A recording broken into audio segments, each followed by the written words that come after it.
Bonjour, donc je suis Jérôme Dupont, le directeur de Keolis Creil Agglomération, qui gère le réseau du STAC, donc le service des transports de l'agglomération creilloise. Nous sommes ici dans le nouveau dépôt du STAC, qui a été inauguré le 4 décembre dernier, en présence donc des nombreux élus, notamment de la communauté d'agglomération creilloise, pour que la CAC puisse au final disposer d'un dépôt. On a quand même des équipes qui n'ont pas du tout des rythmes de travail similaires, donc c'est aussi important qu'on puisse avoir des zones qui communiquent entre elles, mais qui puissent aussi être séparées pour pouvoir respecter le travail de chacun. Donc ici, on se trouve dans la partie qui s'occupe de, on va dire, du réseau, sur toute la partie administrative, ressources humaines, commerciales, marketing. Ici, maintenant, nous sommes dans la partie exploitation, qui est la partie qui est plus réservée pour les conducteurs, où ils vont faire leur prise de service, où ils vont pouvoir aussi également se changer, ils ont des vestiaires à disposition, et ils vont également pouvoir rendre donc en tout cas gérer les différentes recettes qu'ils ont pu avoir au cours de la journée. Aujourd'hui maintenant, on peut entretenir nous-mêmes l'ensemble de nos bus, de nos 26 bus, de ceux-ci qui s'appellent des colonnes de levage, qui fonctionnent aujourd'hui de manière totalement autonome, puisqu'elles sont en Wi-Fi. Ça permet, avec ces colonnes, de pouvoir lever un bus comme celui-ci par exemple. En fait, on va fermer ce qu'on appelle le cercle avec le badge. On peut lever 2 colonnes, 1 colonne, 4 colonnes, 5 colonnes. En quoi consiste votre travail ? Donc tout d'abord, manager les 2 mécanos qui sont ici en temps complet.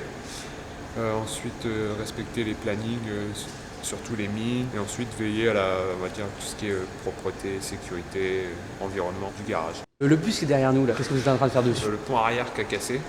Donc on fait un échange de pont complet. Calculer la puissance des freinages, des accélérations et également des déports dans les virages. Ceci va s'afficher en temps réel pour le conducteur. Il verra avec un système de marquage vert, orange, rouge, en fonction de si son freinage est trop puissant ou son accélération est trop puissante, ou s'il y a trop de déports dans le virage. Le but étant évidemment de réussir à rester toujours dans le vert.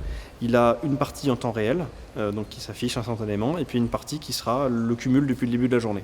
Ceci a plusieurs objectifs, c'est donc, comme je vous disais, de pouvoir assurer un meilleur confort pour les passagers, puisque donc voilà, on a une conduite plus souple, et également donc réduire la pollution, réduire la consommation de gasoil. Le réseau de bus du STAC, avec ici donc les 5 grandes lignes principales. Le point central ici qui est la gare. Actuellement, notre dépôt, il se situe ici, donc Zidi Pont de la Brèche, la Résago 3, celle qui est en pointillé vert. Donc on les voit ici, là, sur des lignes qui sont déclenchées sur réservation, c'est-à-dire qu'il y a un parcours qui est déjà prédéfini, et lorsque les gens le déclenchent, on va définir avec eux l'arrêt où on va les récupérer, et l'arrêt où il faudra les déposer. Sinon, il y a aussi sur Oise Mobilité, qui permet d'avoir toutes les réponses à vos questions sur les déplacements, les horaires et les réservations. Alors, la ponctualité, c'est quelque chose qu'on essaie on essaie d'améliorer notre efficacité sur ce sujet. Nous prenons en compte évidemment les réflexions et les remarques qui ont été faites. Et à chaque fois que des remarques sont faites auprès de notre service clientèle sur des retards de ligne, on essaie de comprendre la cause de ce retard.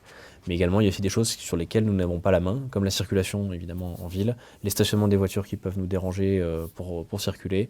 Voilà, tout un tas de choses qui font qu'aujourd'hui, il peut y avoir des retards sur certaines lignes. Notre autorité organisatrice de transport, donc la communauté d'agglomération creilloise, a déployé ces tarifs qui font qu'aujourd'hui, tout le monde doit pouvoir se retrouver avec un tarif qui correspond à ses besoins.